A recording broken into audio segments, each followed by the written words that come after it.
Welcome to the Dr. Erin Show. May you live your truth. Good morning from Los Angeles, California. This is Dr. Erin, and we are talking about the truth, wisdom, and love, having fun in the shift in the heart of LA. That's right. So today, grab your cup of coffee, grab your cup of tea, turn up the sound if you're driving, I don't know, whatever you're doing. But right now we're going to talk about the secret to great relationships. Such a great topic. We all want great relationships, right? We know through the Harvard study, that 75-year study, that great relationships are what makes people happy, that what really has people thrive are great relationships. So we're not just talking about only a marriage or your intimate relationship. We're talking about all relationships. And of course, that trickles into marriage and dating and all the above. Business relationships, relationships with your parents or your children or whatever. So, yesterday, I had an interesting interview. I'm doing a series on the Dr. Erin Show. I'm doing a series on conscious dating, relationships, and love. So I've been basically interviewing experts in the realm of love. And yesterday, I had Jonathan Ashley on, and he's just this dear-hearted man. And I found out before the interview that he found out that his mom is stage 4 cancer. She basically has a few months to live, and he's been staying near the hospital, and we had kind of a heart-to-heart before and after the interview, and he said, Erin, it's so hard because what's the hardest thing about all of it is my father. They've been married for 65 years, and they are so in love, and my father said that when she passes away, he doesn't want to live anymore, and he said that's been harder than all of it. And during the interview, he said that what happened was he's been, was raised with these parents that were so in love, and he's kind of been almost shocked out in the world to see how people aren't in love. And so he's been kind of obsessed with the work of what makes a good relationship and what does not. And so he's interviewed tons of people. People have been married for 20, 30, 40, 50, 60 years. And he said there's a common denominator, he said they all say, I married my blank. And he said, fill in the blank. So they all married their best friends. And so I couldn't agree more. And it makes sense looking at science, looking at statistics, listening to the therapists, listening to the coaches, that this is kind of the common denominator. They may not call it best friend, but that's basically sums it up. So how do we become best friends with people? How do we do that in the realm of our business relationships, our love relationships, our friend relationships, all those things? And, universal law is my primary teaching, and we have to think about how this relates to universal law. And basically, if you look at universal law and you look at relationships, there's basically two destinations to use universal law. You can use it for good, and you can basically become in a state of harmony, in a state of divine, in a state of truth, in accordance, in flow. And then you can invert universal law, and you can create being divided, the experience of being divided, discord, dysfunction, all those things. I'll never forget learning the definition of dysfunction, and it basically means to not work. So the opposite of a dysfunctional relationship is basically a best friend or someone who you really get along with, which is basically something that really truly works. So how do we do that? How do we begin to create that in our relationships?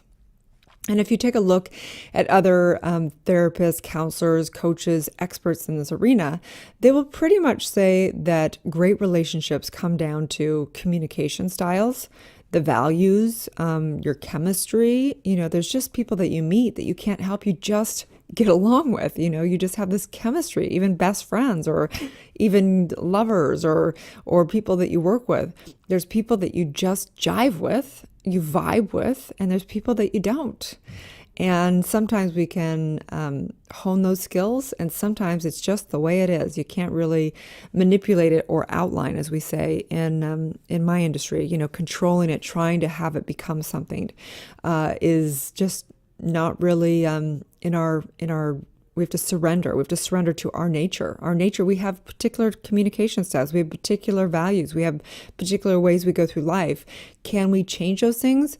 A little bit. We can develop ourselves in different areas, but we generally have our personalities even. And we have to know that there's going to be certain people that come into our lives that we just get along with. And there's certain people we just don't get along with. And so the secret to great relationships is really understanding thyself. And then knowing that being in accordance with somebody else is really the secret to it. And you either are or you aren't, okay? But the reality is this, is that all of life is designed for love. Love is really the only truth. So even when we're in relationships where we aren't best friends, this is always the opportunity. It's the opportunity for growth. It's the opportunity to step into developing our ability to say, this person needs to have a border on them, a boundary on them. This person is not somebody I would entangle with on a business level or a relationship level or even a friend level. And then there's other people that come in and we go, you know what, this works. So how do we do that in actual relationship? Because even if you're courting someone and you're in dating, I think that the delusion, and this is what John and I were talking about, is the delusion is that people go into dating just focusing on, we all want everyone to be, everyone wants the hottest person, the richest person, the smartest person, the funniest person, all these things that are kind of coming from a romantic delusional state. But how do you get past that initial dating, whether it be dating, or whether it be in business with somebody? How do you get past that dating state and get into hanging out with people and seeing who they truly are? As they say, a crew on a ship doesn't become a crew or whatever until they've gone through a storm. And that's kind of the same with dating or in business or any relationship. How do you move past those times and know who someone truly is? How do we begin to look at their quirks and their little idiosyncrasies and go, I like those idiosyncrasies. That's what makes them human. And so my challenge today is to really just become conscious. And first of all, practice being your own best friend. Can you love yourself unconditionally? Do you get along? Are you your own best friend? And if you aren't, how can you expect anybody else to be your best friend? Or how can you expect to be anyone's best friend? And today's universal law, because every day we teach universal law so that we can get in accordance. And we want to know the truth, because the truth, when we reveal the truth, we heal. We heal and we understand and we're set free. So today's law is the law of love. We align more and more with the law of love. And this law is the internal mechanism of life that guides all things to order. Everything is designed to create harmony and love. Okay, so if you aren't vibing with somebody, that's the universe saying you're not supposed to be there. You're supposed to be with people who you vibe with. This is the order of the universe. Okay, so if the creative process is inverted, if we use this law and we invert it, we create chaos, harm, and disorder and dysfunction. And we get bounded in our effects. So don't do that. Don't be in relationships that don't work. Just love them and, leave it with love, as I say. And so love is the expression and expansion of you. It's the expression and expansion of spirit, your higher self, through the desire in terms of creation. So basically, whatever you're desiring, we desire best friends, we desire love, we desire vibing with somebody. That is the law of love in its work. So follow that desire. So today's spiritual practice is to practice being your own best friend. And the daily challenge today is to do something for a friend that you'd want someone to do for you. Be best friends. Do cool things for your friends. Whatever that is, becoming your own best friend and being other people's best friends and really becoming that which you seek, okay? So today I know that the secret to great relationships is really just being yourself, understanding who you are and aligning with other people that have your same values, have your same communication styles, love to do the things you love to do. Seek those people. Get involved with hobbies, get involved with meetups, get involved with people that are into the same things you're into. And that's where you're going to have your greatest relationships. Okay. So on that note, you guys, if you enjoyed this podcast, this 11-minute podcast, every day we do a podcast. And please share this with somebody who you feel like could strengthen their relationships.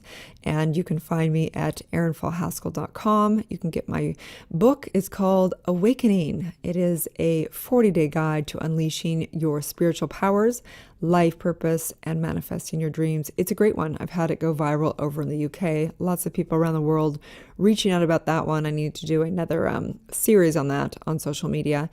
You can also get my free app with 30 guided meditations at drerin.tv. You can also check out my show, Dr. Erin Show, at drerinshow.com. It's also on Focus TV Network, and I'm co-hosting on other shows, appearing on other shows as well. It's super fun.